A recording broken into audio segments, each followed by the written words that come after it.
Hello future doctor. तो बेटा जैसा हम लोग जानते हैं गुरुदेव का मिशन है पढ़ने का अधिकार सबको, डॉक्टर बनने का अधिकार सबको। और इसी मिशन के अंतर्गत आज हम लोग बात करने वाले हैं बायो टॉपिक टेस्ट 13 के डिस्कशन की। तो बेटा पहला क्वेश्चन आपकी स्क्रीन पर है, विच of the following is an advantage of sexual reproduction. तो बेटा इनमें से सेक्सुअल रिप्रोडक्शन का एडवांटेज क्या होता है? तो बेटा सेक्सुअल रिप्रोडक्शन वो है जिसमें दो पेरेंट की जरूरत पड़ती है, मियोसिस की बेसिक रिक्वायरमेंट होती है, क्रॉसिंग ओवर होता है, इसलिए वेरिएशन देखने को मिलता है। तो बेटा it's produce offspring faster than asexual reproduction. अब बेटा ये एसेक्सुअल रिप्रोडक्शन बेटा फास्टर होता है, सेक्सुअल रिप्रोडक्शन स्लोअर होता है, लेकिन it create a new variant, ये वेरिएशन शो करते हैं जिससे सर्वाइवल का चांस बदलता, और ये आइडेंटिकल जेनेटिक मेकअप नहीं बनाते और ये प्रिवेंट नहीं करते एंथ्रोपोजेनिक एक्शन का। तो question number first correct option is option second. Next देखें, which of the following statement are correct. बेटा इनमें से कौन सा स्टेटमेंट करेक्ट है, जरा इसे ध्यान से देखें। तो the typical stamen consist of filament and terminal bilobed anther, yes it is true. Most of the angiosperm the anther is bilobed with each lobe having two theca. तो बेटा ज्यादातर एंजियोस्पर्मिक प्लांट में एंथर बाइलोब्ड होता है और हर lobe में बेटा दो थीका पाए जाते हैं और उनमें दो माइक्रोस्पोंजिया हर लोब में देखने को मिलती हैं। मतलब ये मोस्ट ऑफ का केस हो गया जिसमें हम लोग डाइथिकस एंथर की बात कर रहे हैं। नेक्स्ट है the proximal end of the anther is attach to the thalamus. अब बेटा ये बात एंथर की नहीं होती है, ये बात बेटा फिलामेंट की होती है। तो third is false. A typical angiosperm anther content the 4 microsporangia 2 in each lobe, yet it is true. और 4 माइक्रोस्पोरेंजिया का केस बेटा टेट्रास्पोरेंजिएट कहलाता है। तो अपने पास first second and fourth is correct. तो फर्स्ट सेकेंड एंड फोर्थ, तो correct option is option fourth. चलिए देखो भाई, ये बात है कि ये जो स्टेमन है इसमें लॉन्ग फिलामेंट, इस फिलामेंट के कंडीशन में आपने देखा टर्मिनल पार्ट एंथर है और ये जो फिलामेंट है ये जुड़ा हुआ है थैलमस और पेटल के साथ। Panchanan Maheshwari developed a strong interest in botany and morphology with the influence to. तो बेटा जो पंचानन माहेश्वरी थे वो इलाहाबाद पहुंचे और अमेरिकन मिशनरी टीचर डब्ल्यू ड्यूडगन के संपर्क में आए, जहां बेटा वो इन्फ्लुएंस हो गए और उन्होंने अपने इंटरेस्ट को फिजिक्स से निकालकर बॉटनी और मार्फोलॉजी के क्षेत्र में फैला दिया। So third correct option is option second. तो बेटा ये इलाहाबाद पहुंचे अपने हायर एजुकेशन के लिए और डब्ल्यू ड्यूडगन से मिले और इनका इंटरेस्ट जो डेवलप हो गया बॉटनी में, specially morphology. Page number 2। Next देखें, megaspore mother cell is an angiosperm ovule has diploid 2n16. It undergoes meiosis to produce 4 megaspore. What is the chromosome number in each megaspore? तो आपके पास megaspore mother cell है, ठीक, जो ovule में पाई गई। इनमें 2n का नंबर है बेटा 16 और ये मेगास्पोर मदर सेल एक मियोसिस करेंगी और मियोसिस करके बेटा ये 4 मेगा स्पोर बनाएंगी। 4 में से बेटा 3 रीजनरेट हो जाएगा, एक फंक्शनल मेगा स्पोर रहेगा। और अगर एक फंक्शनल मेगा स्पोर रहेगा तो भैया ये है 2n और फंक्शनल मेगा स्पोर n होगा, तो बेटा इनमें क्रोमोसोम का नंबर हो जाएगा 8। तो question number 4 correct option is option fourth. तो लिखा हुआ फंक्शनल मेगा स्पोर की प्लॉइडी क्या होगी। नेक्स्ट देखें question number 5। Consider the following statement about the significance apomixis. Apomixis के रेफरेंस में कौन सी बातें सही हैं? तो एपोमिक्सिस बेटा बिना फर्टिलाइजेशन सीड बनाने की प्रोसेस है। हाइब्रिड सीड एपोमिक्सिस से बनाए जाएंगे, यस इट इज ट्रू। क्यों? क्योंकि बेटा अगर जर्नल वे से बनाएंगे तो हाइब्रिड सीड में हाइब्रिड कैरेक्टरिस्टिक सेग्रीगेट होने की पॉसिबिलिटी होगी, इसलिए हम सेक्सुअल रिप्रोडक्शन का यूज यहाँ सीड बनाने के लिए नहीं कर सकते। Farmer can reuse apomictic, yes from farmer इस बने हुए सीड को यूज कर लेंगे। Apomixis reduce the cost of hybrid, अगर किसान पैदा करेगा तो मामला गड़बड़ हो जाएगा, लेकिन अगर बेटा इंस्टीट्यूशन और ऑर्गेनाइजेशन इन्हें प्रोड्यूस करेंगे तो कॉस्ट इफेक्टिव हो जाएगा, कम पैसे में तैयार हो जाएगा। Apomixis makes hybrid seed genetically unstable. बेटा एपोमिक्सिस क्योंकि एसेक्सुअल रिप्रोडक्शन यहाँ होता है और एसेक्सुअल रिप्रोडक्शन जेनेटिक वेरिएशन को कंजर्व कराता है, इसे फैलाता नहीं है, और सेक्सुअल रिप्रोडक्शन वेरिएशन को कॉज कराता है और एसेक्सुअल से प्रिजर्व कराता है। तो हाइब्रिड करेक्टर प्रिजर्व रहेंगे। तो A B C are correct. So correct option is option 4th। तो apomixis in general produce the fertilisation, बिना फर्टिलाइजेशन सीड का बनना कहलाता है। The diverse colour structure and fragrance flower primarily exist to. बेटा जो अलग कलर है, स्ट्रक्चर और फ्रेगनेंस है फ्लावर में पाया जाता किस काम के लिए? तो बेटा ये सारे के सारे कैरेक्टरिस्टिक्स होते हैं अट्रैक्टेंट। और बेटा जब अट्रैक्टेंट किसी फ्लावर में पाया जाएगा तो ये पॉलिनेटर को अट्रैक्ट करते हैं, और पॉलिनेटर अगर अट्रैक्ट होगा तो क्रॉस पॉलिनेशन देखने को मिलेगा।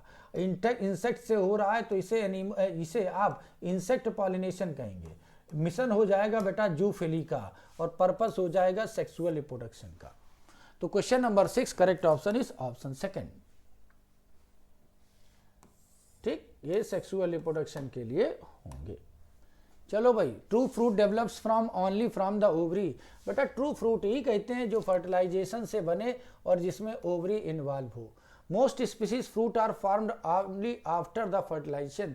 ज़्यादातर स्पीसीज में जो फ्रूट बनता है वो फर्टिलाइजेशन के बाद बनता है, और ये बात सही है और ट्रू फ्रूट के बाद की बात करी गई है। So both statement are correct. So correct option is option 1st। लिख दिया ये true fruit. Most of the fruit however develop from ovary is called true fruits. Next देखें, assertion reason flowering plant floral primordia develop after hormonal structural change and initiate the plant. तो बेटा जो floral primordia होती है वो hormonal structural change से बनती है, यही आगे चलकर फ्लोरल अपेंडेजेस बनाते हैं जो अरेंज होकर बड खिलकर फ्लावर बनाती है और जिससे पूरे प्लांट का डेवलपमेंट होता है।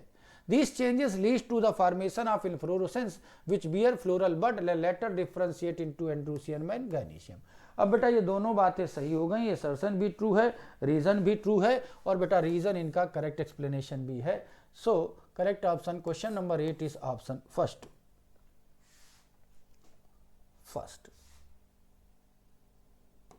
Initiate lead the formula development of floral primordia. Inflorescence form bears the floral bud then flower. Flower in male and female reproductive, और ये सब आगे चलकर होल प्लांट को बनाए। क्वेश्चन नंबर 9 देखें। क्वेश्चन नंबर 9 की बात करी जाए, फिर जरा ध्यान से देखा जाए। Which of the following statement are correct. फिर हमें एक बार करेक्ट स्टेटमेंट को सिलेक्ट करना है, और इन करेक्ट स्टेटमेंट को ध्यान से देखें। तो filament attach to the anther of the thalamus and petal. जो फिलामेंट है बेटा, एक सिरा इसका एंथर से, दूसरा सिरा थैलमस और पेटल से जुड़ता है। मतलब एंथर को थैलमस पेटल से जोड़ने वाले पार्ट को फिलामेंट कहेंगे। Yes this is true. इसका प्रॉक्सिमल एंड और डिस्टल एंड के अटैचमेंट को याद रखना है। All flower of different species show identical स्टेमन size. अब बेटा ये आल वाला मामला हो गया गड़बड़। अगर आपको मस्टर्ड और साल्विया याद है तो ये वेरिएशन लेंथ इन फिलामेंट देखते हैं। A longitudinal group separate the theca in typical anther। yes, जो longitudinal group है वो थीका को सेपरेट करता है, ये सही है। Each anther lobe always contain only one microsporangium। अब बेटा ये always वाली कहानी हो गई गड़बड़। अब ये जो एंथर है वो डाइथिकस भी है, मोनोथिकस है। अगर डाइथिकस है तो बेटा 4 माइक्रोस्पोरेंजिया पाई जाएंगी, और अगर मोनोथिकस है तो 2 माइक्रोस्पोरेंजिया पाई जाएंगी। सो ये वाली बात भी हो गई गलत, और हमें करेक्ट ढूंढना था। तो first and third are correct. So correct option is option 1st। तो question number 9 correct option is option 1st। Which of the following scientist contribution of Panchanan Maheshwari gain world wide recognition. बेटा पंचानन महेश्वरी का वो कौन सा काम है जिसने पंचानन महेश्वरी को वर्ल्ड वाइड रिकॉग्निशन दिलाया? तो बेटा डबल फर्टिलाइजेशन के लिए हम लोग नवास्चिन को याद रखते हैं, बट उन्होंने test tube fertilisation intra ovarian pollination पर काम किया, सेकंड एनसीईआरटी लिखने को काम किया। ये इलेक्ट्रॉन माइक्रोस्कोप और प्लांट हार्मोन के साथ नहीं जुड़े हैं। Question number 10 correct option is option 2nd। तो एम्ब्रियोलॉजिकल एस्पेक्ट को सबको लिया गया बॉटनी में, दिलई में, और दुनिया भर की उन्हें नाम मिला है किस काम के लिए? पहला, in his work on test tube intra ovarian pollination word line एक्युलेशन। Page number 2। Two part of the flower where the male and female gametophyte develops respectively. Male और फीमेल गेमेटोफाइट जहां बनते हैं उसे आप एंथर और ओवरी कहेंगे। Anther fertile part of male और ovary fertile part of female. Question number 11 correct option is option second, option second. Next देखें, which of the following statement are correct, इनमें से कौन सा स्टेटमेंट करेक्ट है, जरा ध्यान से देखें। तो outer 3 layer of the microsporangium help in production and anther dehiscence, yes. Epidermis, endodermis और मिडिल लेयर आउटर लेयर है जो ड्राई डिसेंस। और बेटा टैप्टल इनर मोस्ट होती है, डेवलपिंग पॉलिन ग्रेन को नरिशमेंट देगी। टैप्टल सेल डेंस साइटोप्लाज्म होती है और ये मल्टी न्यूक्लिएटेड हो जाती है, बाई न्यूक्लिएट हो जाती है।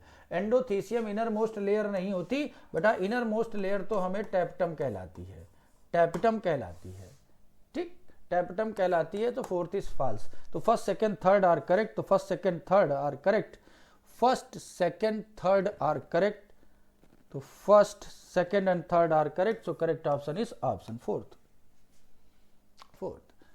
तो आपने बाहर वाली 3 लेयर को देखा, 4 लेयर हैं, बाहर वाली 3 लेयर होती हैं, ये प्रोटेक्टिव हैं और डिसेंस में मदद करती। इनर मोस्ट लेयर बेटा टैपिटम कहलाती है। Page number 5। चले क्वेश्चन नंबर 13 की ओर। Tapetal cell often become a binucleate during microsporangium development. बेटा जब माइक्रोस्पोरेंजियम का डेवलपमेंट होता है तो बेटा टैपिटम बायन्यूक्लिएट या मल्टी न्यूक्लिएट हो जाती है। कौन सी कंडीशन में मल्टी न्यूक्लिएटेड कंडीशन मिलती है, जब कैरियोकाइनेसिस तो हो जाए बट साइटोकाइनेसिस ना हो तो कंडीशन मल्टी न्यूक्लिएट होती है। और यही कहानी रीजन में मेंशन है। तो असर्शन भी ट्रू है, रीजन भी ट्रू है और बेटा एक्सप्लेनेशन भी ट्रू है, ठीक। Nuclear division is not followed by cell division. तो असर्शन भी ट्रू है, रीजन भी ट्रू है और करेक्ट एक्सप्लेनेशन भी है। During microsporogenesis, meiotic division of the sporogenous tissues cells produce a microspore tetrad. What is the priority of the each microsporin tetrad? जब बेटा माइक्रोस्पोर मदर सेल है बेटा ये हो गई 2n और ये करेगी अगर मियोसिस तो रिजल्टेंट जो भी बनेगा वो बेटा n होगा।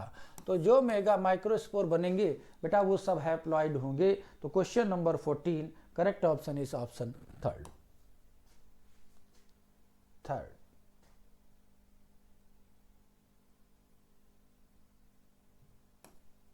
चलो, which of the following is best describe the microsporogenesis, इनमें से कौन बेस्ट डिस्क्राइब करता है माइक्रोस्पोरोजेनेसिस को। अगर ऐसी बात करें तो माइक्रोस्पोरोजेनेसिस वो प्रोसेस है जिसमें आपने माइक्रोस्पोर टेट्राड को बनाया है। तो formation of microspore from pollen mother cell through meiosis, this is called microsporogenesis. 15 correct option is option second. तो the process of formation of microspore from pollen mother cell by meiosis is called microsporogenesis. Page number 5। Question number 16 देखें। The microsporangia later develop into pollen sacs extend throughout the length of yes। बेटा जो microsporangia है आगे चलकर pollen sac बनाती है जिसमें mature pollen grain भर जाते हैं। माइक्रोस्पोरेंजिया इस transfer section nearly circular outline, yes. बेटा जो माइक्रोस्पोरेंजिया है वो एंथर के चारों कॉर्नर पर पाई जाएगी, नियरली सर्कुलर होती है।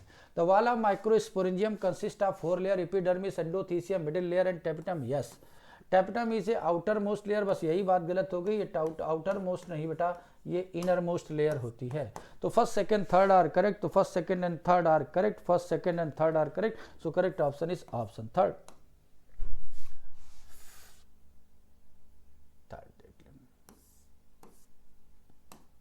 नेक्स्ट देखें, which what happens the microspore in mega microspore tetrad anther mature and dehydrate. बेटा अगर जो माइक्रोस्पोर टेट्राड है एंथर में वो मैच्योर और डिहाइड्रेट होंगे तो क्या देखने को मिलेंगे। बेटा जो टेट्राड है वो चारों माइक्रोस्पोर सेपरेट कर जाएंगे, माइक्रोस्पोर सेपरेट हो जाएंगे, पॉलिन ग्रेन सेपरेट हो जाएंगे और सब अलग हो जाएंगे और हर पॉलिन ग्रेन बेटा अपने आप में एनप्लॉयडी रखेगा। तो question number 17 correct option is option second. Page number 6। Next देखें, what do pollen grain represent the life cycle of angiosperm. बेटा जो पॉलिन ग्रेन होता है इसे आप मेल गैमेटोफाइट कहेंगे और जिसे मेल गैमेटोफाइट कहेंगे वो एन होगा।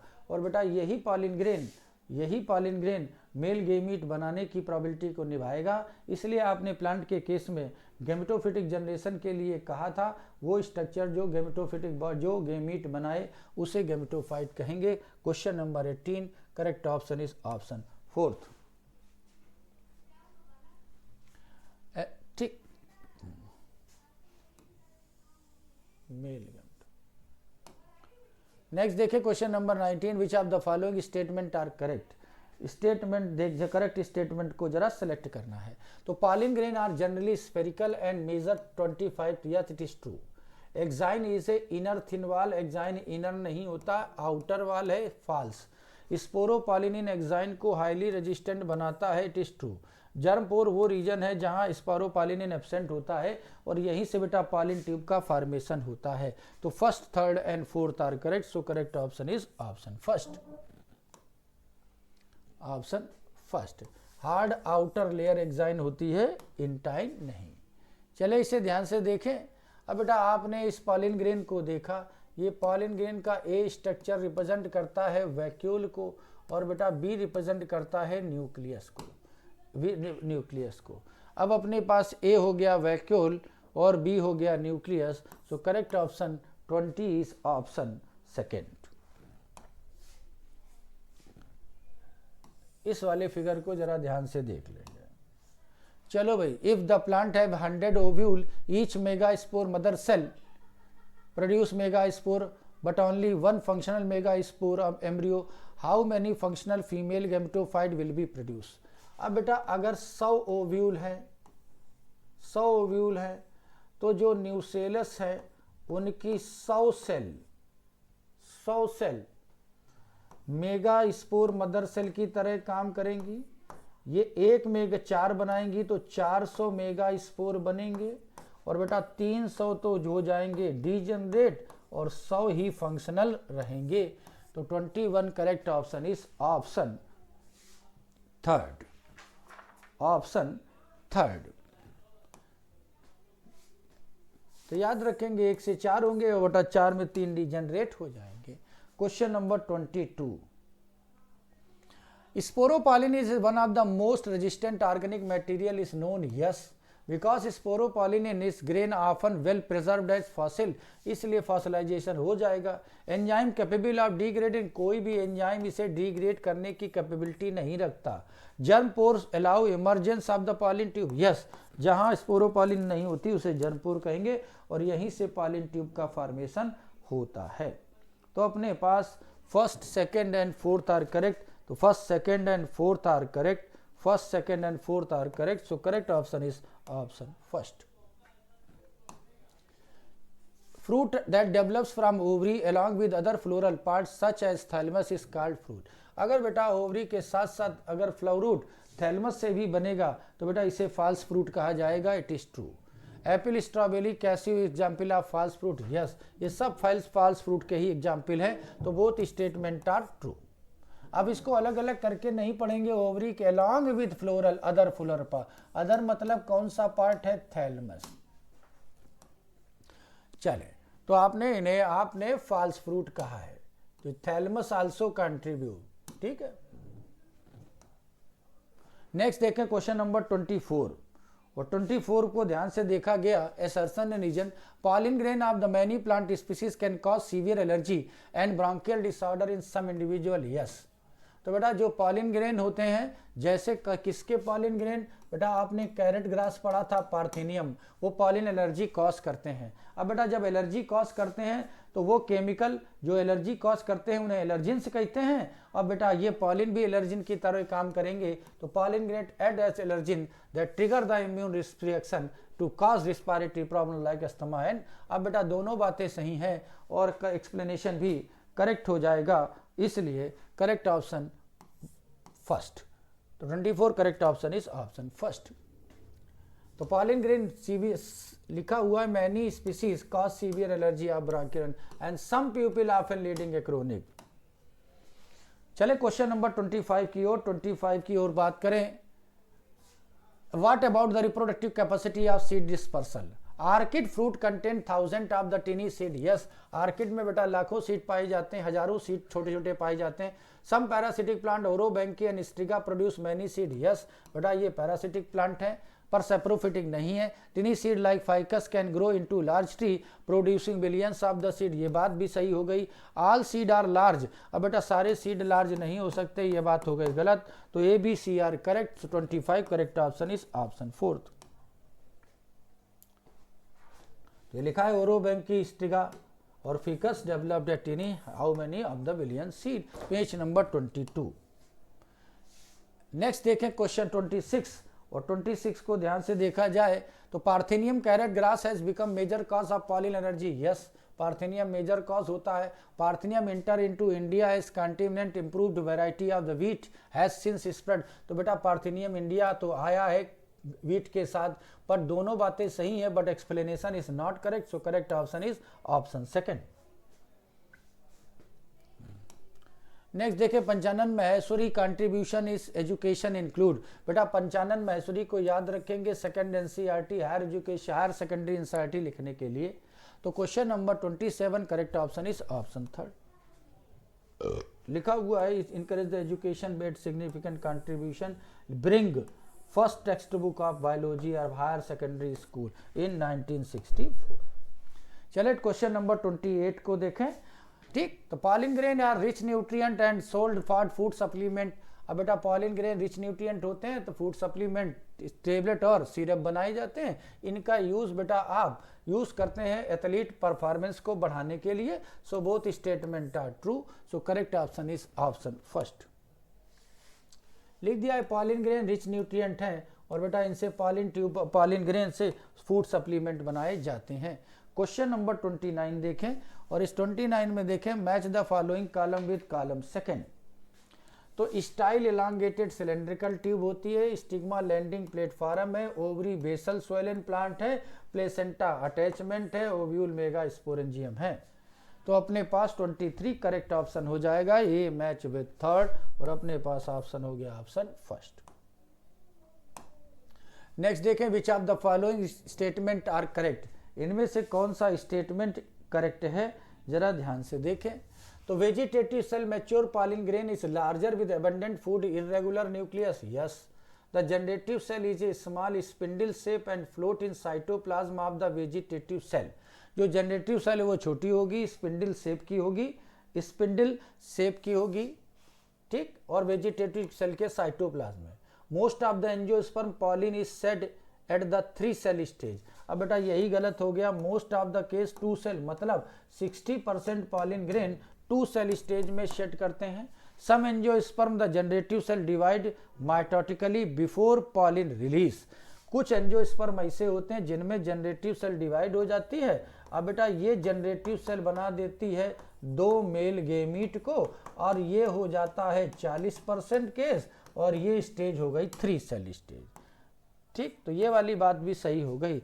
तो first, second and fourth are correct. तो question number 30 correct option is option third.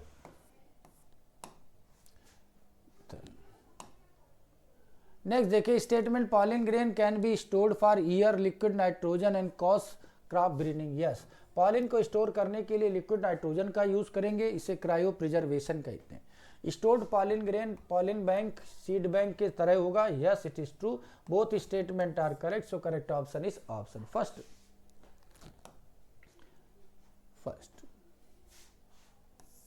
Page number 8। फिर आप 32 को जरा देखें, और इस 32 में फ्यूनिकल स्टाक ऑफ ओव्यूल कहलाएगा, हाइलम जंक्शन कहलाएगा, इंटेग्यूमेंट प्रोटेक्टिव कवर कहलाएगा, चलाजा बेसल पार्ट कहलाएगा। सब पैरेलल मैचिंग हो गई, तो 1 2 3 4 correct option is option fourth. अब आप इन सारी चीजों को देख लें, hilum funicle micropyle chalaza. Next देखें क्वेश्चन नंबर 33, और इस 33 में देखें consider the following statement about apomixis पॉलियम। Apomixis is production of seed without fertilization. Yes, polyembryony refers to more than one embryo. Yes, apomicted seed embryo can arise from nucellus or diploid egg cell. Yes, apomicted embryo are genetically different from। अब बेटा ये genetically different नहीं हो सकते क्योंकि ये asexual से बन रहे हैं।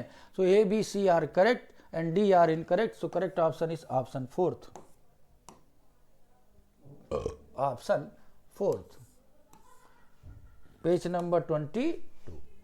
With respect to angiosperm identify the incorrect pair of the following. इनमें से इनकरेक्ट पेयर को देखें तो बेटा एंटीपोडल सेल 2n नहीं होती है, n होती है, यही हमारा इनकरेक्ट पेयर हो गया। और वेजिटेटिव सेल मेल गैमेटोफाइट की n होगी, प्राइमरी इंडोस्पर्म न्यूक्लियस 3n होगा और सेल ऑफ न्यूक्लियस 2n होगी। Question number 35, a single megaspore mother cell undergoes meiosis to produce 4 megaspore. Only 1 megaspore develops from functional embryo sac. What is the fraction of original micro megaspore mother cell contribute? अब बेटा एक microspore mother cell से बेटा 4 micro mega spore बनते हैं, तो ये fraction हो गया 1/4 का। तो करेक्ट ऑप्शन हो जाएगा ऑप्शन 4। तो 35 correct option is option 4। Next देखें, pollen grain rice wheat lose the viability within the 30 minute. Yes, within 30 minute में दोनों की वाइबिलिटी लॉस हो जाएगी। पॉलिन की वाइबिलिटी डिपेंड करती स्पीसीज, टेम्परेचर और ह्यूमिडिटी सब पर डिपेंड करेगी।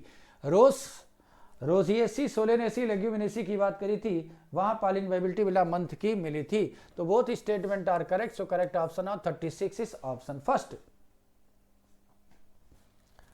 37,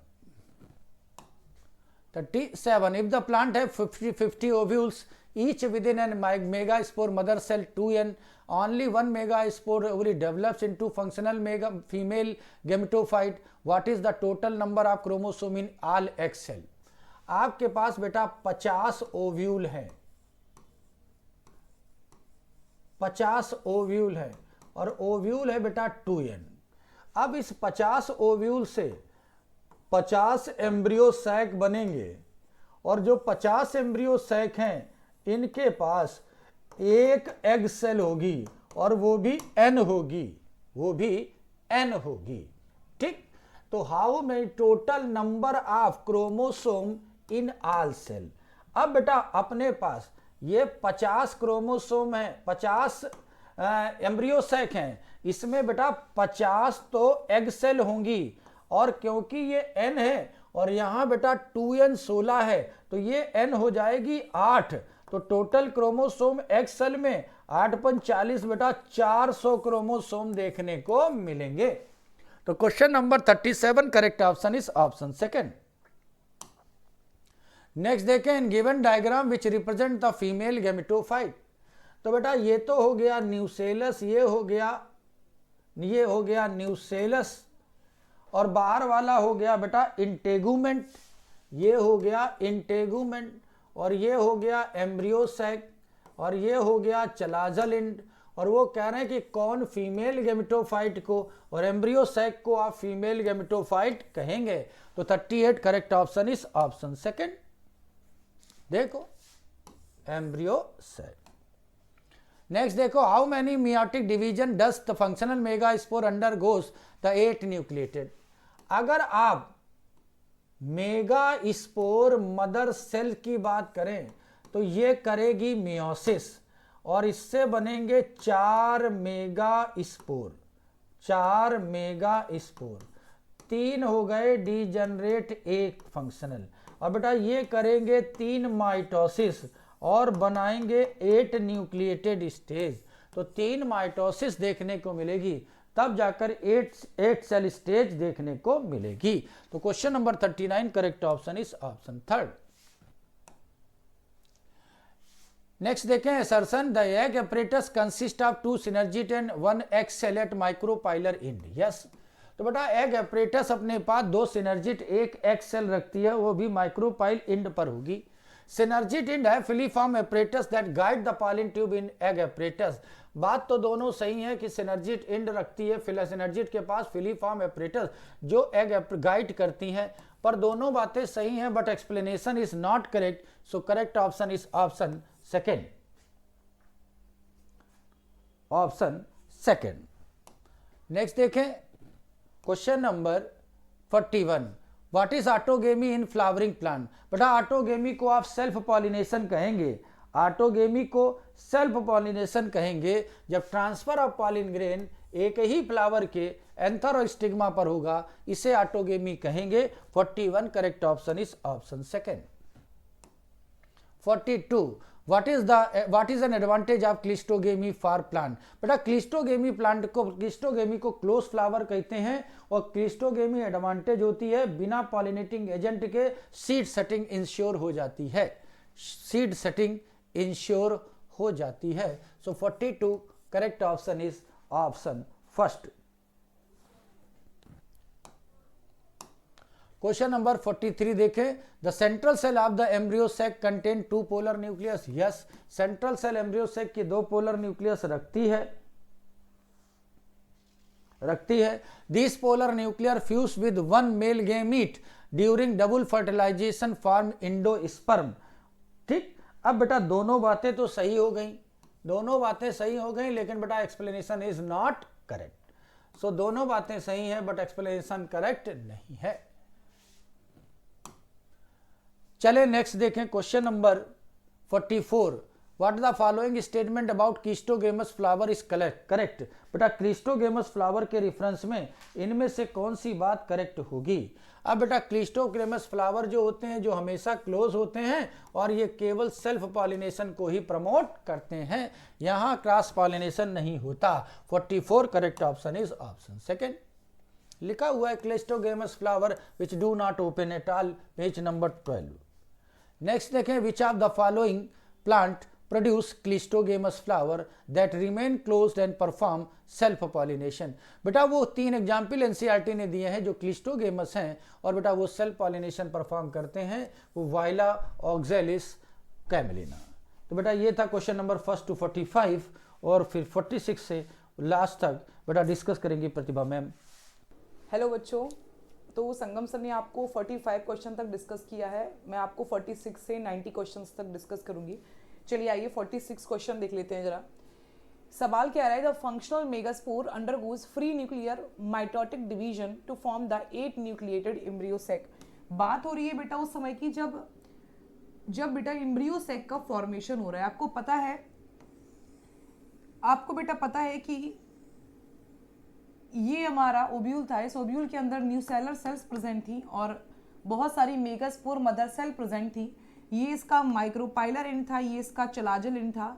माइक्रोपाइलर एंड पे यहाँ कहीं एक मेगास्पोर मदर सेल ने मियोसिस से 4 मेगास्पोर का फॉर्मेशन कराया और ये चारों मेगास्पोर अरेंज हो जाते हैं कुछ इस तरीके से। 4 मेगास्पोर अरेंज हो जाते हैं माइक्रोपाइल से चलाजल एंड की तरफ। चलाजल से बेटा नीचे से 3 मेगास्पोर जो होते हैं डिजनरेट कर जाते हैं और केवल 1 मेगास्पोर बचता है जिसका नाम होता है फंक्शनल मेगास्पोर। इन सब की प्लॉइडी एन है। ये जो फंक्शनल मेगास्पोर बचा है, इस फंक्शनल मेगास्पोर में माइटोसिस चालू हो जाता है। यहीं पे बेटा वो घटना घटती है। माइटोसिस हमें पता है, माइटोसिस में पहले न्यूक्लियर डिवीजन होता है और न्यूक्लियर डिवीजन के बाद साइटोप्लाज्म का डिवीजन हो जाता है और न्यू सेल का फॉर्मेशन हो जाता है। यहीं पे वो बेटा घटना घटती है जिसको हम लोग कहते हैं free nuclear division. Free nuclear यानी कि एक ऐसा माइटोसिस जिसमें न्यूक्लियस तो डिवाइड कर जाता है लेकिन साइटोप्लाज्म का डिवीजन नहीं होता है और ना ही सेल वॉल का फॉर्मेशन होता है इमीडिएटली। तो कह रहे हैं फ्री न्यूक्लियर डिवीजन यहाँ पे होता है। फ्री न्यूक्लियर डिवीजन से बेटा 8 न्यूक्लियस फॉर्म हो जाते हैं और 8 न्यूक्लियस में से बेटा कुछ इस प्रकार से अरेंज हो जाते हैं। 8 न्यूक्लियस में से बेटा 3 हमारे नीचे प्रेजेंट होते हैं जिनको आप एग सेल, एग एपरेटस के नाम से जानते हैं। 2 एग सेल होती हैं,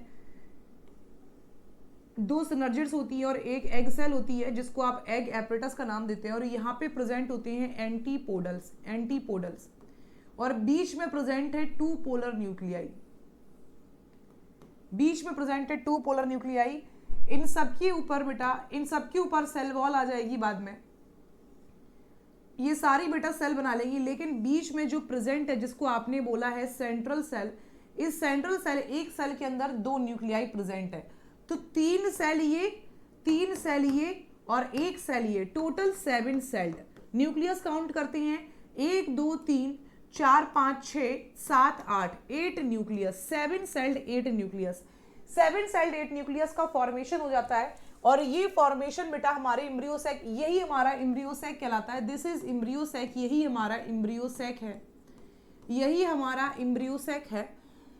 The functional megaspore undergoes the free nuclear division, mitotic division to form the 8 nucleated embryo sac. सही है. फ्री न्यूक्लियर माइटोसिस का मतलब होता है न्यूक्लियर डिवीजन होता है लेकिन इमीडिएटली सेल वॉल का फॉर्मेशन नहीं होता है. दोनों स्टेटमेंट बेटा सही है हमारे. 46 के बेटे दोनों स्टेटमेंट हमारे सही है. असर्शन भी सही है, रीजन भी सही है एंड रीजन करेक्टली एक्सप्लेन कर रहा है. रीजन कैसे एक्सप्लेन कर रहा है, यही पूछा गया था कि माइटोसिस में होता क्या है, फ्री न्यूक्लियर माइटोसिस में क्या होता है. तो इन्होंने बता दिया कि फ्री न्यूक्लियर माइटोसिस का मतलब होता है सेल का डिवाइड हो जाना, सेल के डिवीजन में न्यूक्लियस का डिवाइड हो जाना लेकिन साइटोप्लाज्म का डिवीजन ना हो पाना. This is called as free nuclear division. तो बेटा 46 का हो जाएगा पहला ऑप्शन. आगे बढ़ते हैं. Which type of pollination is functionally cross pollination but genetically self? Genetically बेटा जब हम बात करते हैं, जब भी आप जेनेटिकली बात करोगे तो जेनेटिकली का मतलब होता है कि आप प्लांट को देखोगे, आप फ्लावर को नहीं देखोगे. किसी भी पॉलिनेशन में आपको दो चीज़ें देखनी होती हैं, या तो आपको फ्लावर देखना है, एक तो आपको फ्लावर देखना है और एक आपको देखना है प्लांट. ये दो चीज़ें आपको बच्चा देखनी होती हैं.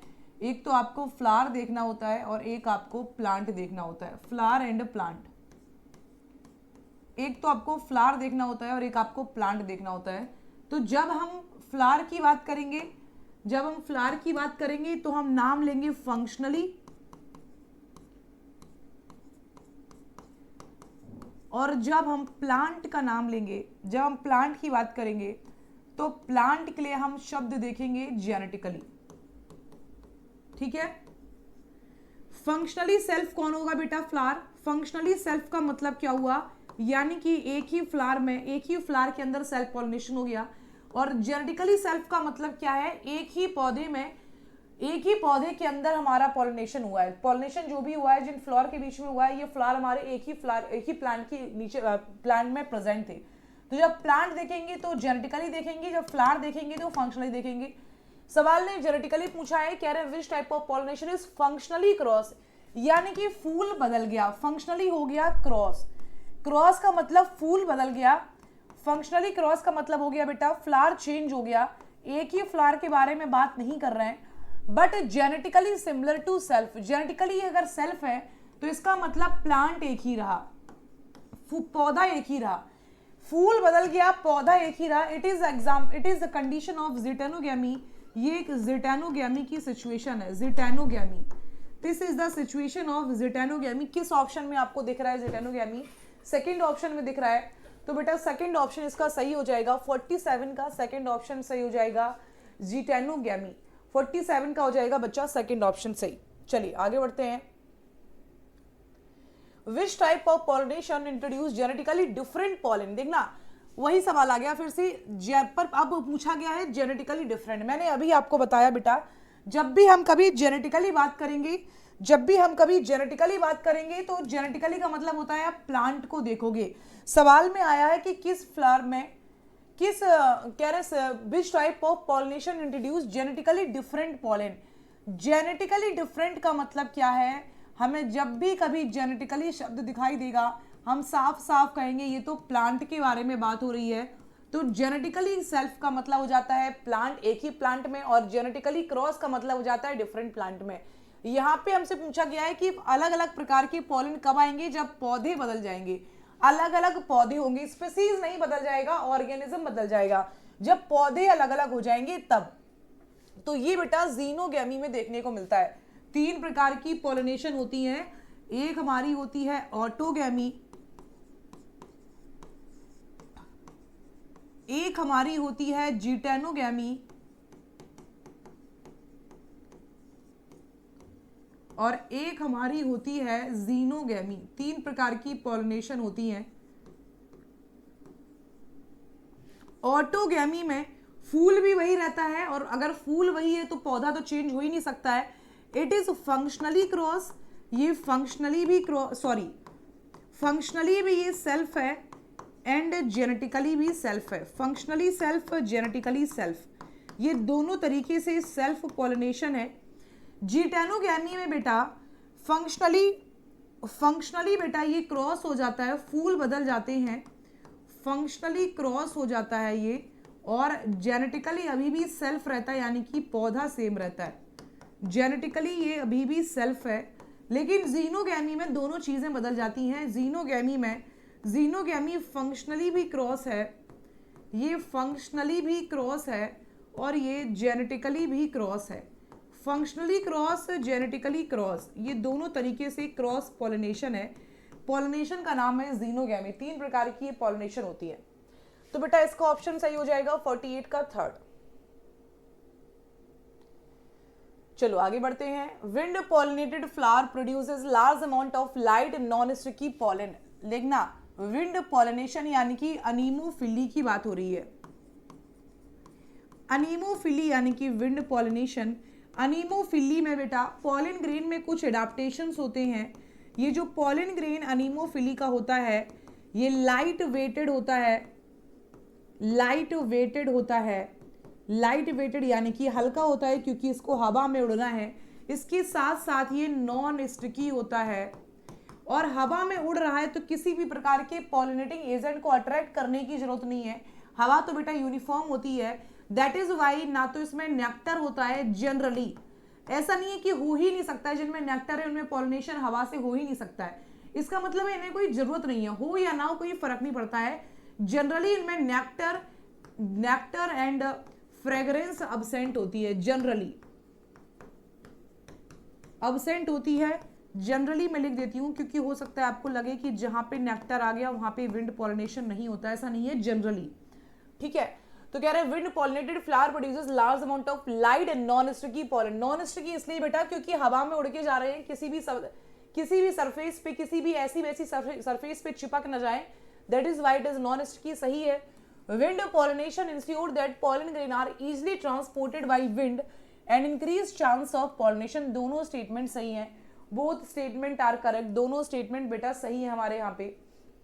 Both statement are true.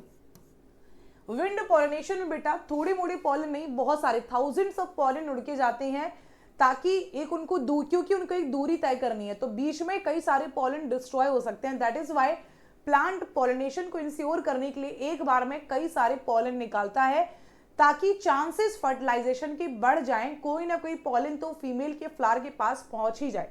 That is Y यहाँ पे थाउजेंड्स ऑफ पॉलन निकलते हैं।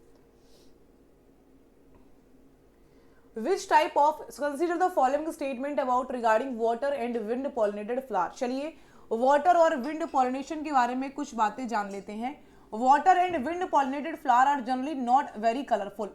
देखो यार, चाहे तो वाटर से पॉलिनेशन हो चाहे विंड से पॉलिनेशन हो, जरूरी बिल्कुल नहीं है कि फ्लावर कलरफुल हो। क्यों कह रहे हैं? या तो देखो फ्लावर कलरफुल कब होता है? फ्लावर कलरफुल होता है पॉलिनेटर को अट्रैक्ट करने के लिए।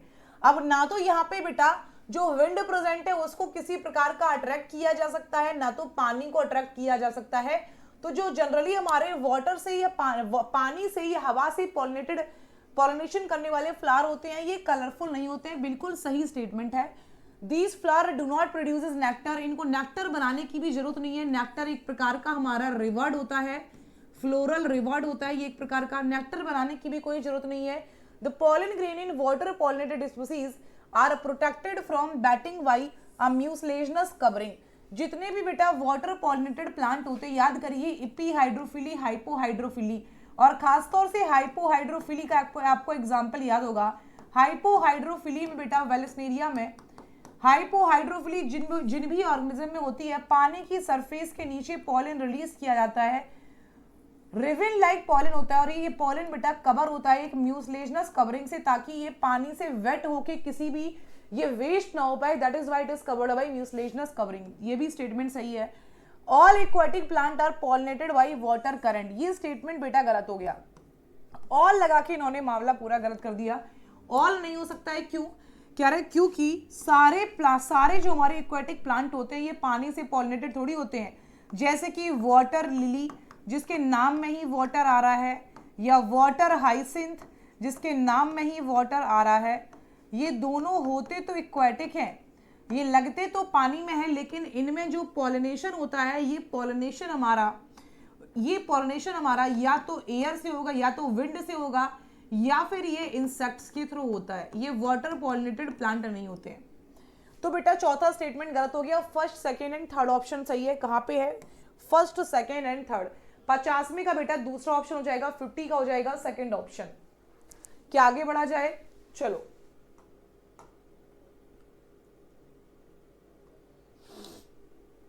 Identify the ABCD. एबीसीडी को डिस्क्राइब करना है। एबीसीडी को डिस्क्राइब करने के लिए बेटा बोला गया है ये एक प्रकार का मोनोकॉट का सीड दिखाया जा रहा है, मोनोकॉट का मैच्योर सीड,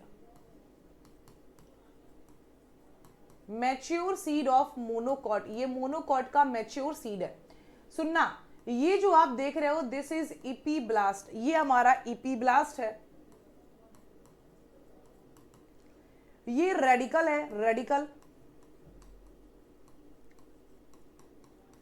रेडिकल, और रेडिकल के भी नीचे आ जाएगा कॉलियोराइजा, ये कॉलियोराइजा दिखाई दे रहा है हमें। उसके बाद में बेटा ये हमारे पास है shoot apex, this is shoot apex, ये शूट एपेक्स है, और इस शूट एपेक्स को कवर करने वाला स्ट्रक्चर इज कॉल्ड एज कॉलियोपटाइल, ये कॉलियोपटाइल है, और कॉलियोपटाइल, ये कॉलियोपटाइल है, और नीचे रेडिकल को कवर करने वाला होता है कॉलियोराइजा, जो कि इस फिगर में दिखाया नहीं जा रहा है।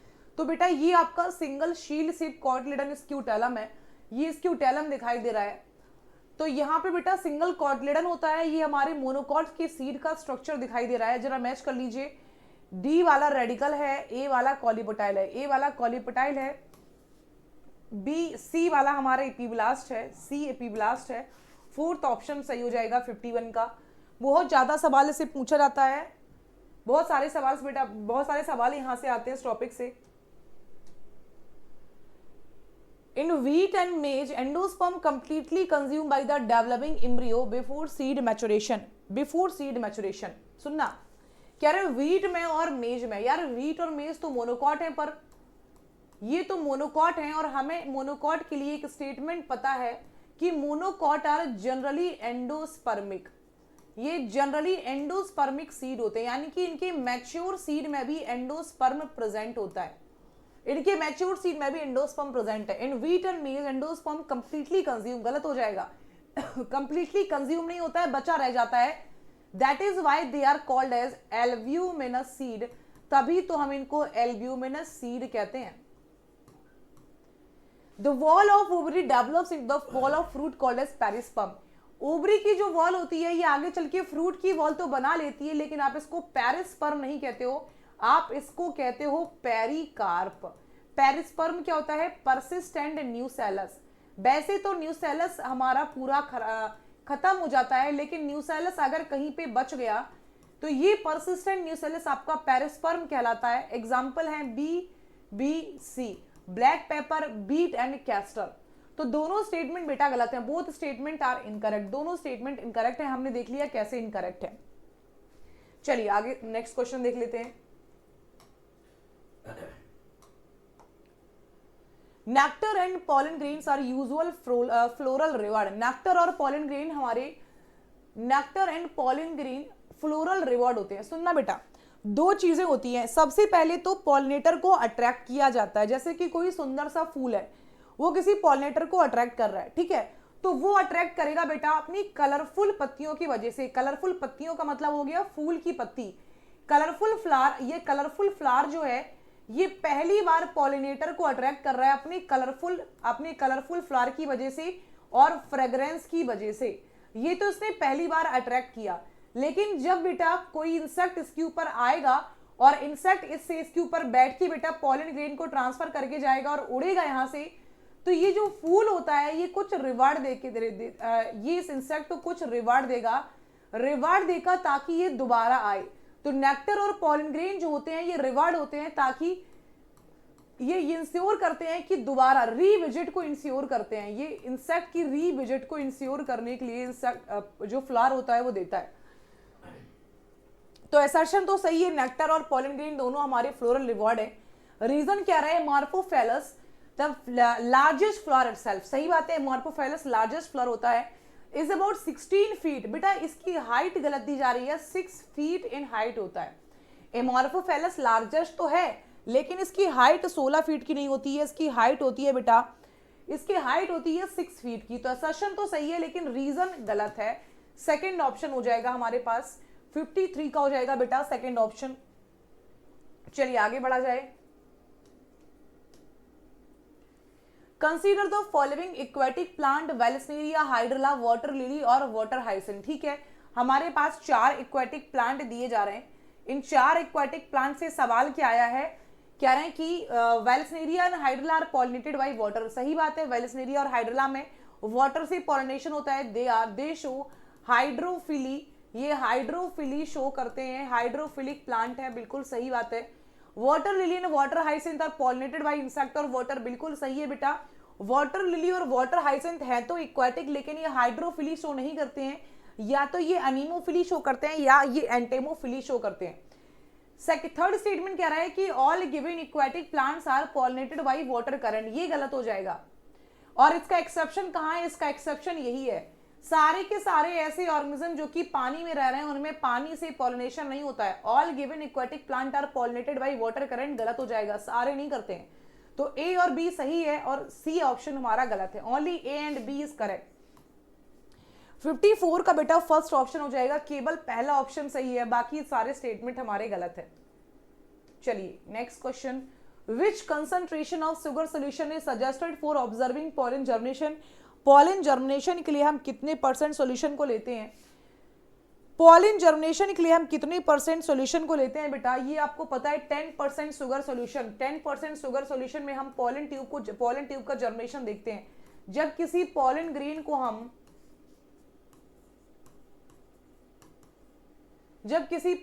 को हम 10% शुगर सॉल्यूशन में रख देते हैं फॉर नेक्स्ट 15 से 20 मिनट, तो हम लोग जब उसको लो पावर माइक्रोस्कोप में ऑब्जर्व करेंगे, लो पावर माइक्रोस्कोप में ऑब्जर्व करेंगे, तो आपको पॉलन ट्यूब बनती हुई दिखाई देगी। 55 का हो जाएगा बेटा चौथा ऑप्शन।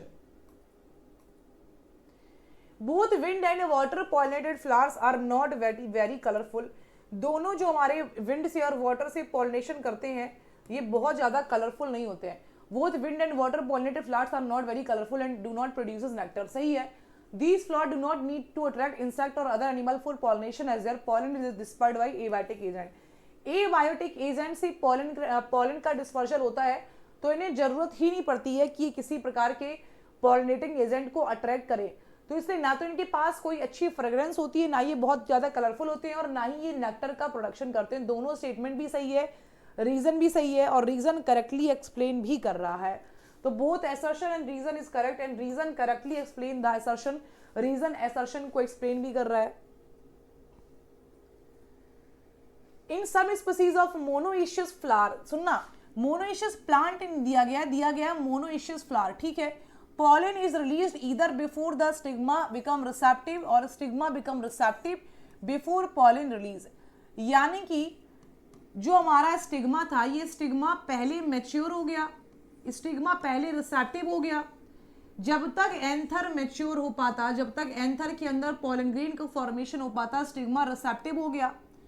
अब सुनना इससे हुआ क्या, अगर स्टिग्मा की रिसेप्टिविटी और पॉलन की रिलीज में सिंक्रोनाइजेशन होता तो इस फ्लावर में हमेशा सेल्फ पॉलिनेशन होता।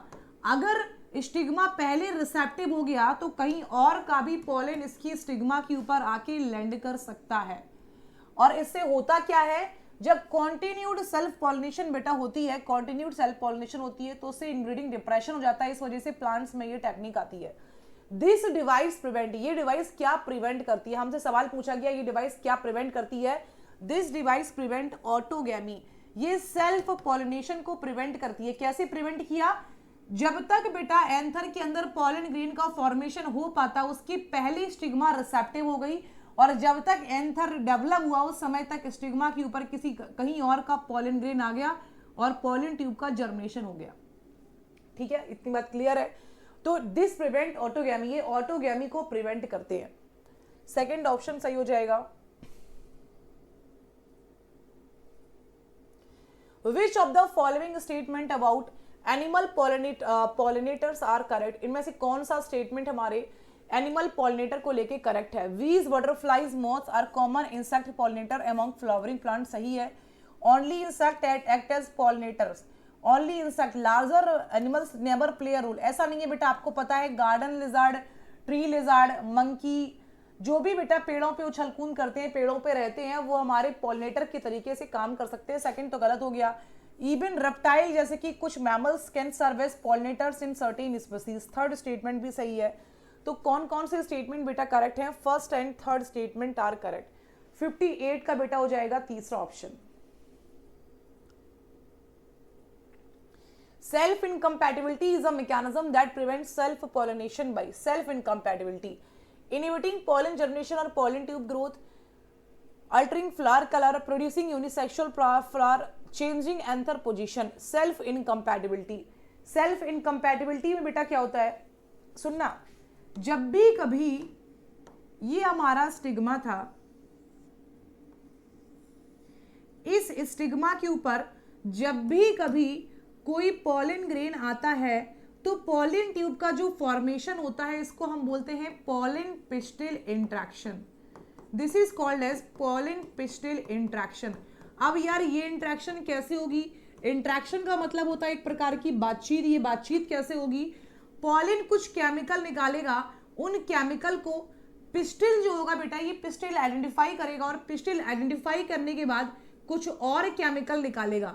अगर एक्सेप्ट करना होगा तो कोई अलग केमिकल निकालेगा और अगर रिजेक्ट करना होगा तो कोई अलग केमिकल निकालेगा। ठीक है, तो कहते हैं कि सेल्फ इनकम्पैटिबिलिटी में क्या होता है? कह रहा है सपोजेड कोई हमारा ही अगर एक ही फ्लावर, हम इस फ्लावर, ये फ्लावर जो है ये नहीं चाहता है कि हमें अपने ही फ्लावर की पॉलन से हम फर्टिलाइज हो, तो क्या करेगा? कह रहे हैं जैसे ही इसकी स्टिग्मा के ऊपर अपने ही फ्लावर का पॉलन ग्रेन आएगा तो पॉलन ग्रेन कुछ केमिकल निकालेगा, उन केमिकल को ये स्टिग्मा आइडेंटिफाई करेगा और रिजेक्ट कर देगा, और जब ये रिजेक्ट कर देगा बेटा तो पॉलन ट्यूब का फॉर्मेशन नहीं हो पाएगा। This is called as auto rejection. इसको आप ऑटो रिजेक्शन कहते हैं। और ऐसा होता क्यों है? ऐसा बेटा ये एक प्रोसेस है to prevent from inbreeding depression. पौधा अपने आप को इनब्रीडिंग डिप्रेशन से बचाने के लिए ये तकनीक इस्तेमाल करता है। तो कह रहे हैं अल्टरिंग फ्लावर कलर कैसे होता है? Inhibiting pollen germination on pollen tube और पॉलन ट्यूब ग्रोथ। या तो ये पॉलन ग्रेन का जर्मिनेशन रोक देता है या पॉलन ट्यूब की ग्रोथ को रोक देता है, दोनों तरीके से करता है। टॉपिक है पॉलन पिस्टिल इंट्रैक्शन। 59 का बेटा सेकंड ऑप्शन सही हो जाएगा। चलिए, इन डायशियस प्लांट्स, अब केवल आप अगर शब्दों पे ध्यान दें तो आपका सवाल बहुत आसान है। डायशियस प्लांट बात की जा रही है, फ्लावर नहीं की बात की जा रही है। और डायशियस प्लांट का मतलब हो गया इस पौधे में या तो मेल फ्लावर प्रेजेंट होंगे, या तो मेल फ्लावर प्रेजेंट होंगे, और या तो फीमेल फ्लावर प्रेजेंट होंगे। दोनों नहीं हो सकते हैं। या तो इस पौधे में पूरे के पूरे मेल फ्लावर है या तो फीमेल फ्लावर है। ठीक है, तो कह रहा है male and female flower are present on different plant. अगर अलग अलग पौधों में देखना, एक मेरा पौधा था जिसमें जितने भी फूल खिले ये मेल फ्लावर वाले थे, और एक मेरे पास पौधा था जिसमें जितने भी फूल खिले इनमें फीमेल पार्ट प्रेजेंट था। अब बताइए ये अगर इन दोनों के बीच में आपस में पॉलिनेशन होता है तो ये सेल्फ है कि क्रॉस है? तो ये बेटा दोनों तरीके से क्रॉस है। ये फंक्शनली भी क्रॉस है और जेनेटिकली भी क्रॉस है। दोनों प्रकार से ये क्रॉस पॉलिनेशन है। ये फंक्शनली भी क्रॉस है क्योंकि फूल बदल गया, और ये जेनेटिकली भी क्रॉस है क्योंकि पौधा बदल गया। अलग अलग जेनेटिक कंपोजिशन का इस्तेमाल हुआ है। ये जेनेटिकली भी क्रॉस है। और फंक्शनली क्रॉस और जेनेटिकली क्रॉस हमें देखने को मिलता है जीनोगैमी में। तो ये हमारी एक प्रकार की जीनोगैमी है। अब ये प्रिवेंट क्या करेगा? ये ऑटोगैमी भी प्रिवेंट करेगा और जीटेनोगैमी भी प्रिवेंट करेगा। ना तो इसमें ऑटोगैमी होगी और ना ही इसमें जीटेनोगैमी होगी। 60 का हो जाएगा बेटा third. Embryo sac of angiosperm contain, यार ये तो रटा हुआ सवाल है। एंजियोस्पर्म के जो एम्ब्रियोसैक होते हैं इनमें क्या कंडीशन होती है? 7 सेल होती हैं, 7 सेल होती हैं और 8 न्यूक्लियस होती हैं। और 8 न्यूक्लियस क्यों आई है? क्योंकि कहते हैं यार कि सेंट्रल सेल में 2 न्यूक्लियाई आ गई हैं। एक जो सेंट्रल सेल बीच में सेल होती है इसमें 2 पोलर न्यूक्लियाई प्रेजेंट है, 2 पोलर न्यूक्लियाई। मैच कर लीजिए जरा। 3 सेल्ड एकेपरेटस होता है, 3 एंटीपोडल्स होती हैं, 2 पोलर न्यूक्लियाई। पहला ही ऑप्शन सही हो गया 61 का बेटा। 61 का पहला ही ऑप्शन सही हो गया। 3 sailed egg apparatus, 3 antipodals, 3 sailed egg apparatus micropylar and पे, 3 एंटीपोडल्स चलाजल एंड पे, और सेंटर पे प्रेजेंट होगी सेंटर सेल, सेंट्रल सेल जिसमें प्रेजेंट है 2 पोलर न्यूक्लियाई। तो 61 का हो गया बेटा first. In some species, flower provide reward by offering safe places for insect to lay their eggs. सही बात है बेटा, जैसे कि एक आपको देखने को मिला था यूका प्लांट एंड मॉथ में, यूका एंड मॉथ में जो रिलेशनशिप आपको देखने को मिला था. In the yucca moth relationship, the plant relies on the moth for pollination and the moth relies on the plant for completing its life cycle.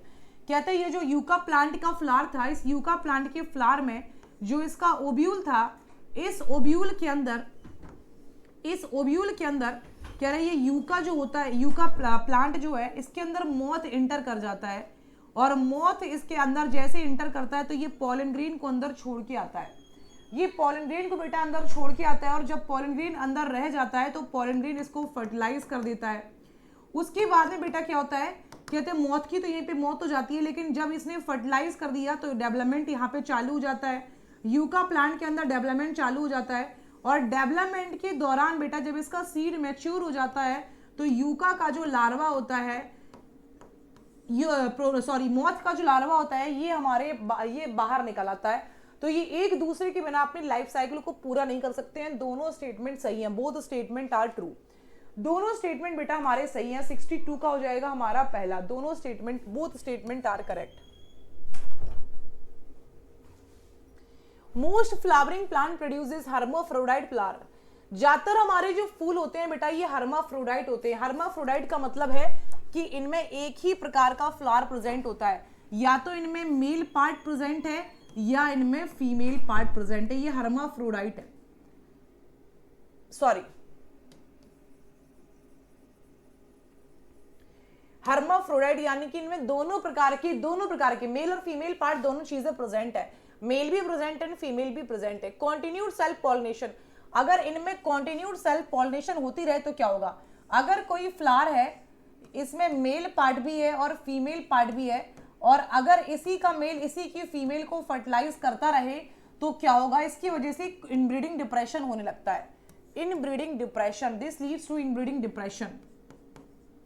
और inbreeding depression में क्या होता है, तो कहते हैं यार इनब्रीडिंग डिप्रेशन में हार्मफुल रिसेसिव जीन जो होती है ये एक्सप्रेस हो जाती है, हार्मफुल रिसेसिव जीन. तो 63 का बेटा हो जाएगा सेकंड ऑप्शन.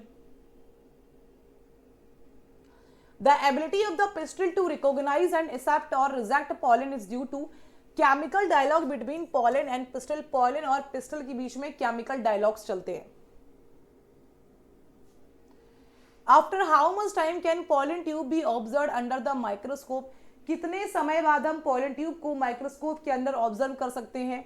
15 से 30 मिनट, 15 to 30 मिनट.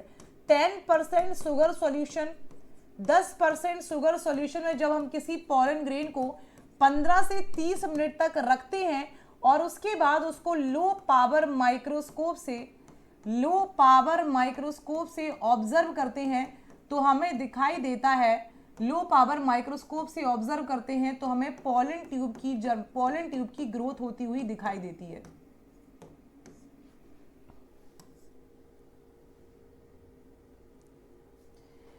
अब ब्रीडर इमस्कुलेट फ्लावर. इमस्कुलेट का मतलब क्या हो जाता है बेटा, अगर हमारा फ्लावर बाइसेक्सुअल है तो उसमें से मेल पार्ट को हटा देना is called as emasculation. Bisexual flower से अब breeder emasculate flower of the female plant and bag them.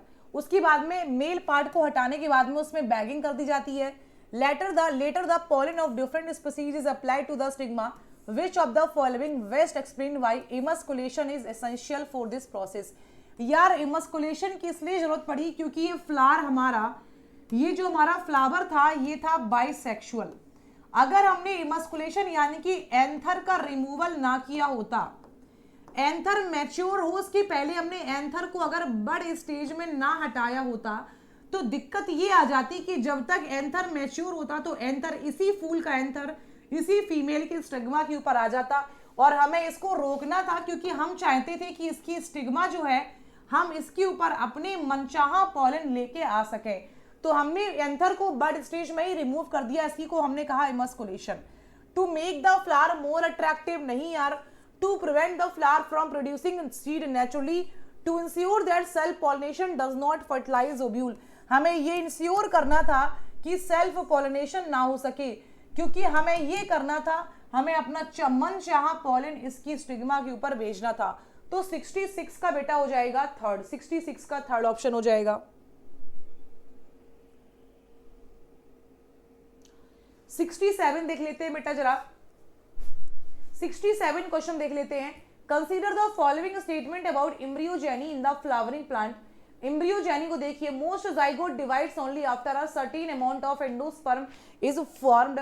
ज्यादातर जो जाइगोट होते हैं ये तब डिवाइड करते हैं जब लार्ज अमाउंट में एंडोस्पर्म का फॉर्मेशन हो जाता है। सुनना, एक चीज मैं आपको बताती हूं बेटा, पहले देखो, पहले एंडोस्पर्म डेवलप होता है,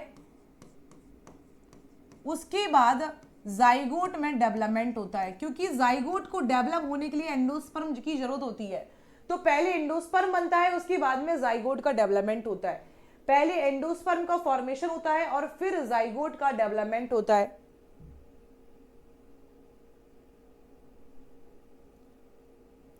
चलिए, तो कह रहे हैं most zygote divide only after a certain amount of endosperm is formed to ensure nutrition for the embryo. सही है।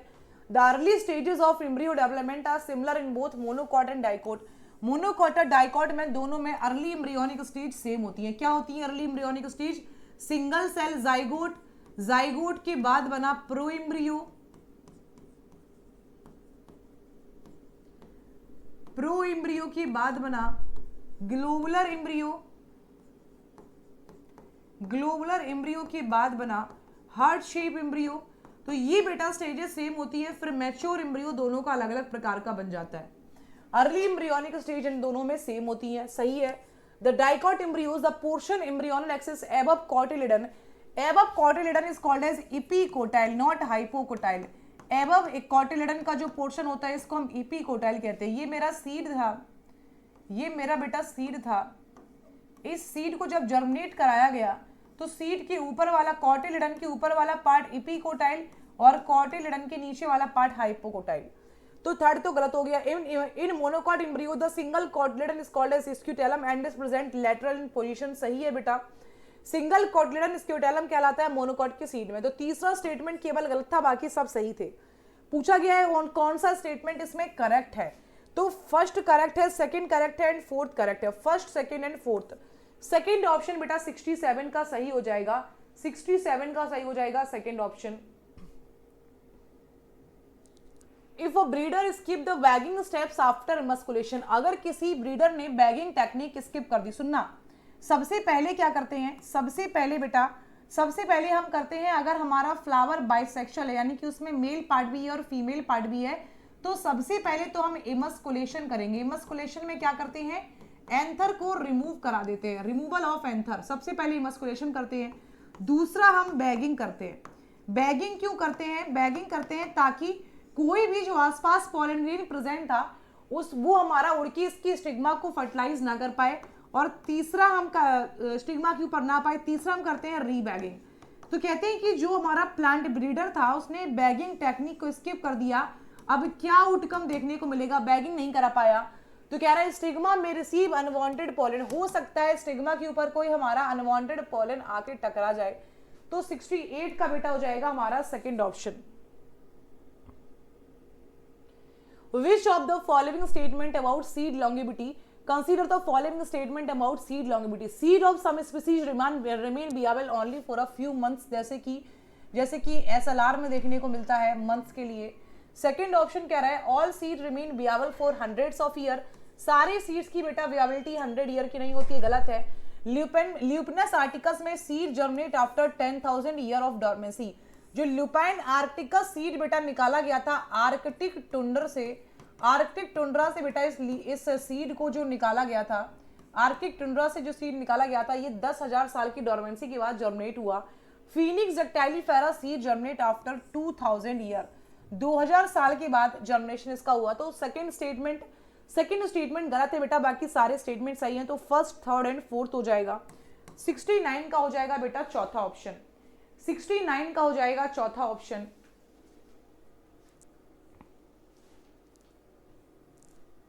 चलिए 69 का बेटा हो जाएगा हमारा चौथा option.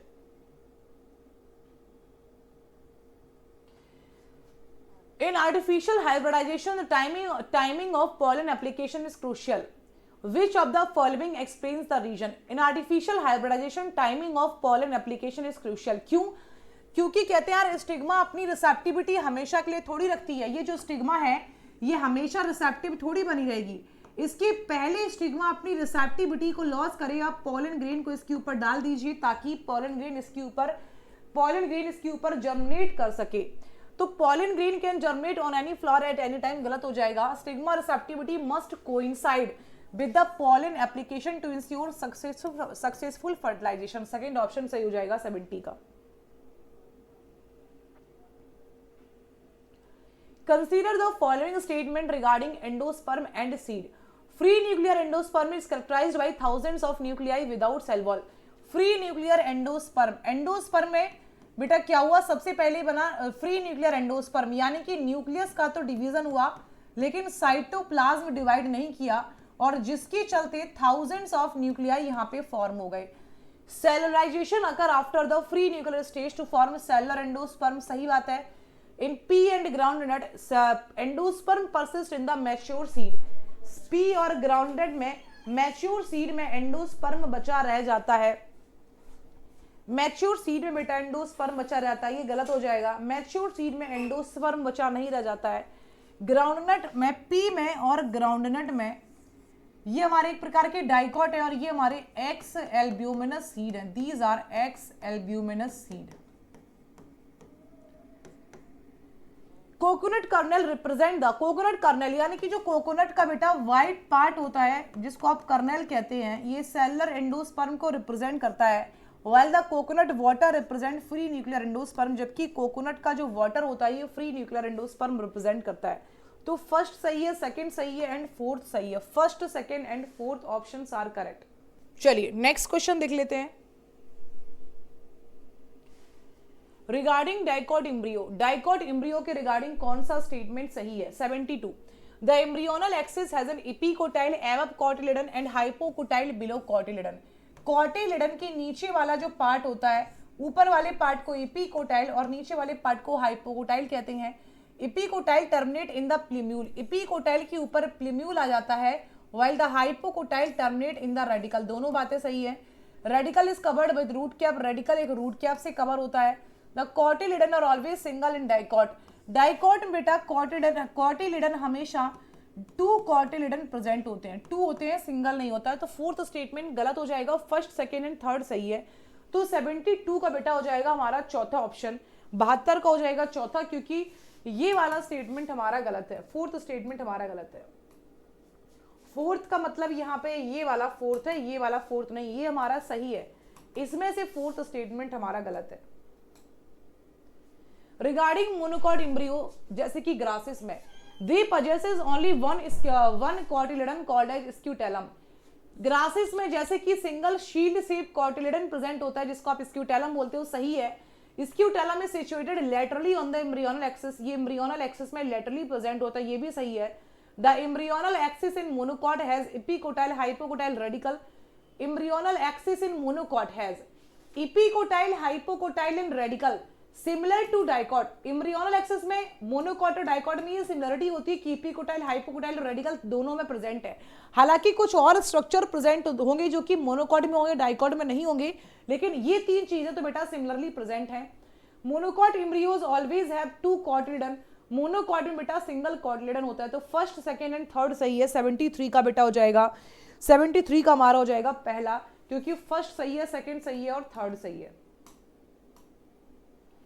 Non albuminous seeds are characterised by, non albuminous यानी कि एंडोस्पर्म बना तो, लेकिन जब तक सीड मैच्योर हुआ,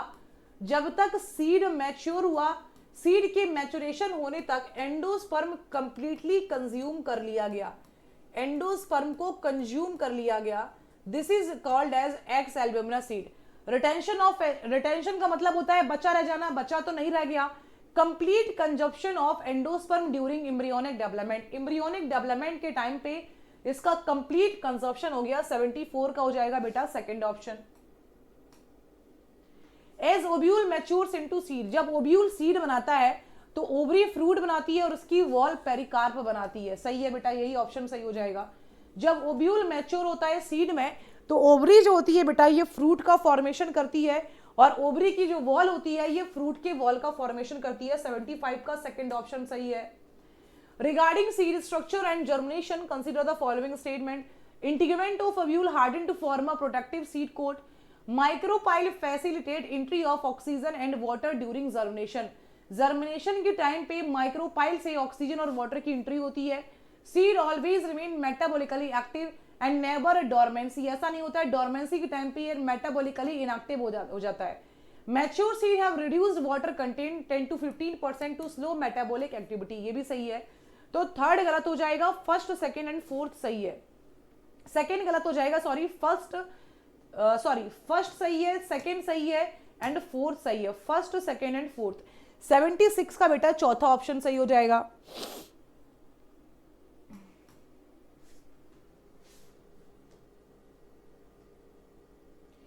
parthenocarpic fruit develops without fertilisation.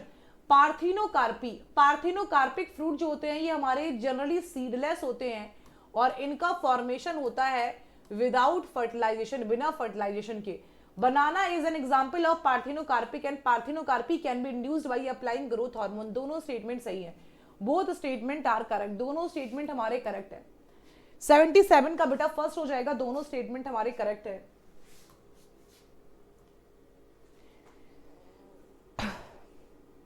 78 देख लेते हैं।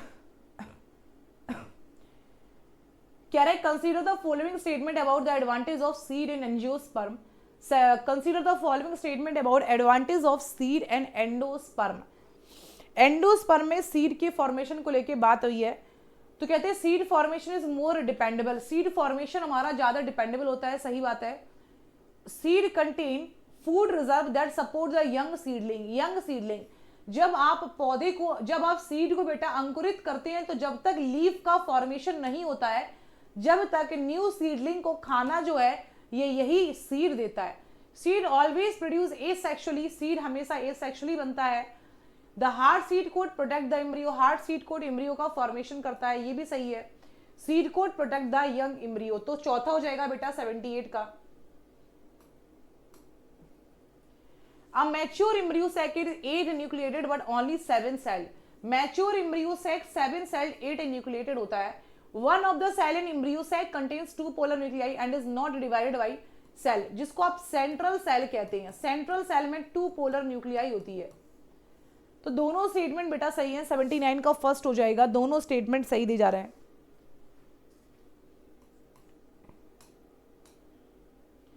In artificial hybridization, emasculation is done to prevent unwanted self. Emasculation में हमने यार क्या किया था? emasculation में हमने उसी के पॉलन को, उसी के हमने बेटा एंथर को रिमूव कर दिया था। एंथर को बड़े स्टेज में रिमूव कर दिया था। Anther removal,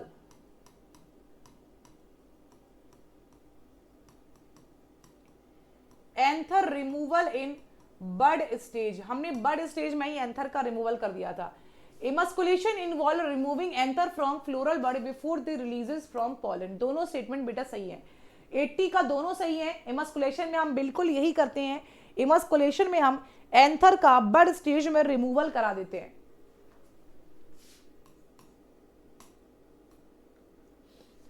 Kingdom Protista include both unicellular algae like Chlamydomonas, Chlorella and unicellular organism. Kingdom Protista के जो मेंबर्स होते हैं इनकी केवल एक ही खास बात होती है कि यूनिसेलुलर होते हैं, और यूनिसेलुलर के साथ साथ ये यूकैरियोटिक होते हैं। तो कोई भी ऑर्गेनिज्म, चाहे फंजाई का मेंबर हो, चाहे प्लांटी का मेंबर हो, चाहे एनिमेलिया का मेंबर हो, कोई भी मेंबर जो यूनिसेलुलर यूकैरियोट होगा उसको आप किंगडम प्रोटिस्टा में डाल देंगे। किंगडम प्रोटिस्टा की कोई वेल डिफाइंड बाउंड्री होती नहीं है। The criteria for classification change to consider body organisation, cell structure, nutrition and evolutionary relationship rather than just morphology. सही है बेटा, दोनों स्टेटमेंट सही हैं। पहले का जो क्लासिफिकेशन था इसमें आप केवल मॉर्फोलॉजी के आधार पर करते थे। फिर आरएच विटाकर ने बेटा जो 5 किंगडम क्लासिफिकेशन सिस्टम दिया उसमें आपने कई सारे और फीचर्स का इस्तेमाल किया, और तब जाके हमने क्लेमाइडोमोनास और अमीबा जो कि अलग अलग ग्रुप में प्रेजेंट थे उनको इस आधार पे कि ये सब कुछ यूनिसेलुलर है, इस आधार पे हमने किंगडम प्रोटिस्टा में डाल दिया। तो 81 का बेटा हो जाएगा, पहला ऑप्शन सही हो जाएगा।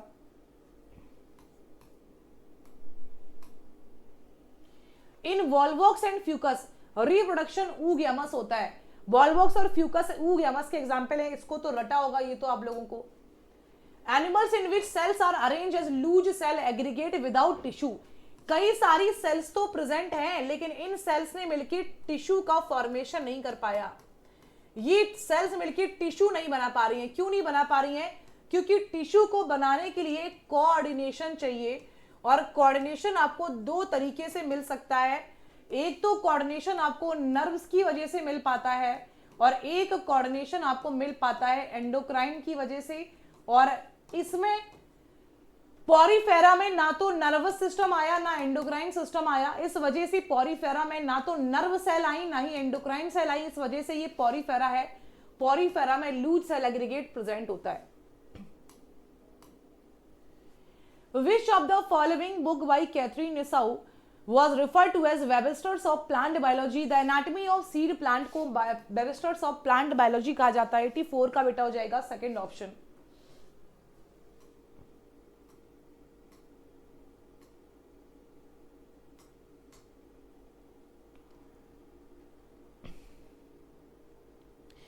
चलिए, अ मॉलिक्यूल हीमोग्लोबिन, एक हीमोग्लोबिन का मॉलिक्यूल, ये हमारा हीमोग्लोबिन था, ये 4 मॉलिक्यूल के साथ बाइंड होता है और ये रिवर्सिबली बाइंड होता है HbO2 का होल 4। यार मॉलिक्यूल पूछा जाएगा तो 4 है और यहीं पे अगर सवाल आता कितने एटम ऑफ ऑक्सीजन, तो 4 दूनी 8 एटम है। मॉलिक्यूल पूछा गया है तो 4 मॉलिक्यूल है, एटम आता तो 8 एटम है, 8 एटम्स है। The body of Periplaneta Americana, Periplaneta Americana बेटा ऑर्थोपोडा का मेंबर है, ऑर्थोपोडा। और ऑर्थोपोडा के जो मेंबर्स होते हैं इनको आप इनकी बॉडी जो होती है 3 पार्ट में डिवाइड होती है। First is head, second is thorax and abdomen. Head, thorax and abdomen में डिवाइडेड होती है, 3 पार्ट्स में इनकी बॉडी डिवाइडेड होती है। 86 का हो जाएगा सेकंड।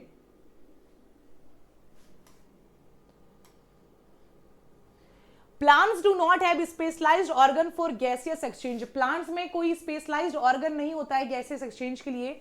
इनमें गैसियस एक्सचेंज स्टोमेटा और लेंटी सेल्स के थ्रू ही होता है। 87 का थर्ड हो जाएगा।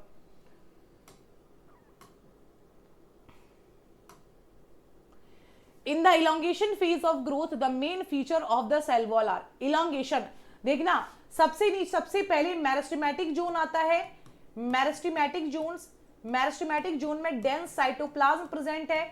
इलोंगेशन, इसमें जो सेल्स प्रेजेंट होंगी ये सेल्स इलोंगेट कर जाएंगी, इन सेल्स में इलोंगेशन हो जाता है, इन सेल में इलोंगेशन हो जाता है और उसके बाद में मैच्योरेशन, और मैच्योरेशन वाली सेल्स में डिफरेंशिएशन हो जाता है। तो सवाल आया है कि जो सेल्स जो जोन ऑफ इलोंगेशन में प्रेजेंट होती हैं उन सेल्स में क्या देखने को मिलता है, उन सेल्स में क्या प्रेजेंट होता है। उन सेल्स में बेटा वैक्यूलेशन बढ़ जाता है, सेल एनलार्जमेंट हो जाती है और न्यू सेल वॉल का डिपोजिशन हो जाता है। उनका वैक्यूल बड़ा हो जाता है, सेल में एनलार्जमेंट हो जाती है और न्यू सेल वॉल का डिपोजिशन हो जाता है। 88 का बेटा हो जाएगा तीसरा।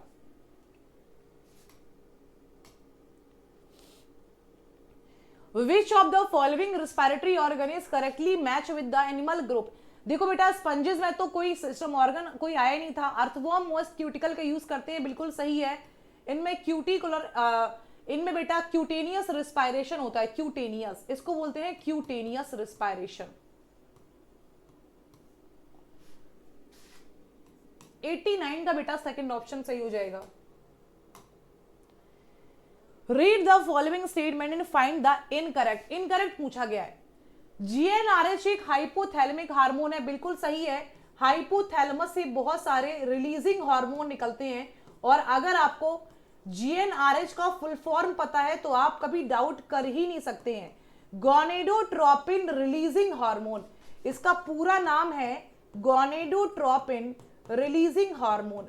जब भी किसी हार्मोन के पीछे रिलीजिंग हार्मोन या इनहिबिटरी हार्मोन आ जाता है तो आप उसको हाइपोथैलेमस का हार्मोन बता देते हैं विदाउट एनी डाउट। ये GnRH एंटीरियर पिट्यूटरी पे काम करता है और एंटीरियर पिट्यूटरी से 2 हार्मोन निकलवाता है, एक तो LH निकलवाता है और एक निकलवाता है FSH। तो ये तो स्टेटमेंट सही है। The increase level of GnRH then act at interior pituitary and secretion of 2 gonadotropins. Gonadotropin, इस शब्द का मतलब क्या होता है? ऐसे हार्मोन जो कि गोनेड की एक्टिविटी को स्टिमुलेट कर देते हैं, गोनेडोट्रोपिन। ये जो LH और FSH निकले हैं यही हमारे गोनेड यानी कि क्या मतलब हो गया? गोनेड का मतलब हो गया testis and ovary, testis and ovary. Gonad यानी कि टेस्टिस एंड ओवरी, तो ये टेस्टिस एंड ओवरी के ऊपर काम करते हैं और उनकी एक्टिविटी को बढ़ा देते हैं। LH and folliculars, LH and FSH और पिट्यूटरी हार्मोन, सही है, LH और FSH पिट्यूटरी से निकलते हैं। LH act as Leydig cells, LH हमारा लेडिक सेल पे काम करता है and stimulate the synthesis and secretion of oestrogen. Oestrogen बेटा एक फीमेल हार्मोन है, फीमेल की बॉडी में निकलने वाला हार्मोन है, और ये एस्ट्रोजन निकलता है by the developing follicle. Developing follicle से ये एस्ट्रोजन निकलता है, और डेवलपिंग फॉलिकल्स में से भी ये बेटा मैक्सिमम अमाउंट में निकलता है थीका इंटरना से। थीका इंटरना से ये बहुत ज्यादा निकलता है, थीका इंटरना से ये बहुत ज्यादा निकलता है। तो LH जो है ये लेडिक सेल पे काम करता है, और लेडिक सेल से एक हार्मोन का, एक ग्रुप ऑफ हार्मोन का सिंथेसिस करवाता है, दैट इज एंड्रोजन। एंड्रोजन एक ग्रुप ऑफ हार्मोन है जिसका मेन हार्मोन है टेस्टोस्टेरोन। तो LH लेडिक सेल पे काम करता है और लेडिक सेल से टेस्टोस्टेरोन एंड्रोजन नाम के हार्मोन को निकलवाता है, ना कि एस्ट्रोजन। तो 90 का बेटा हो जाएगा चौथा ऑप्शन सही। चलिए, थैंक यू सो मच बेटा, ये आपका CRT का डिस्कशन था। थैंक यू सो मच, हम लोग अगले सेशन में मिलते हैं। जय हिंद।